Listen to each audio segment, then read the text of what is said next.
Əsərlərində xalqımızın ruhunu, milli qürurunu və əzəmətini tərənnüm edən böyük sənətkar, xalq artisti Vasif Adıgözəlovun zəngin irsini yaşatmaq bugün bizim üçün həm şərəf, həm də mənəvi borcdur. Prezident İlham Əliyevin müvafiq sərəncamına əsasən bu il görkəmli bəstəkarın 90 illik müxtəlif mədəniyyət ocaqlarında qeyd olunur və bu silsilə yubiley tədbirləri davam edir. Bu dəfə Müslüm Maqamayev adına Azərbaycan Dövlət Akademik Filarmoniyası Vasif Adıgözəlovun 90 illiyinə ev sahibliyi etdi.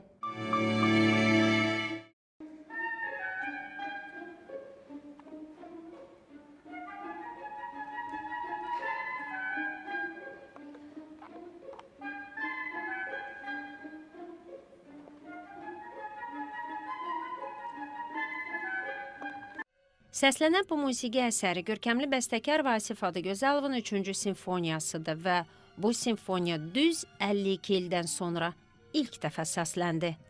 Xalq artisti Vasif Adıgözəlovun oğlu Yalçın Adıgözəlovun dirijorluğu ilə Üzeyir Hacıbəyli adına Azərbaycan Dövlət Simfonik Orkestrinin ifasında, Müslüm Maqamayev adına Azərbaycan Dövlət Akademik Filarmoniyasında Vasif Adıgözəlovun 90 illiyinə həsr olunan möhtəşəm musiqili gecədə. Bəstəkar Vasif Adıgözəlovun 90 illiyini qeyd edirik. Filarmoniyamızda Dövlət Simfonik Orkestri, xor kapellası, solistlərimiz. Və düşündük ki, çox uzun illər Azərbaycanda Bakıda səslənməyən əsərləri proqrama daxil eləyək.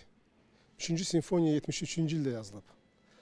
Və sadəcə bir dəfə Bakıda səslənib, 79-cu ildə 5-ci qurultayda, bəstəkarların 5-ci qurultayında rəhmətlik mərhum maestro Niyazi o simfoniyanın burada dünya premyerasını həyata keçirtdi.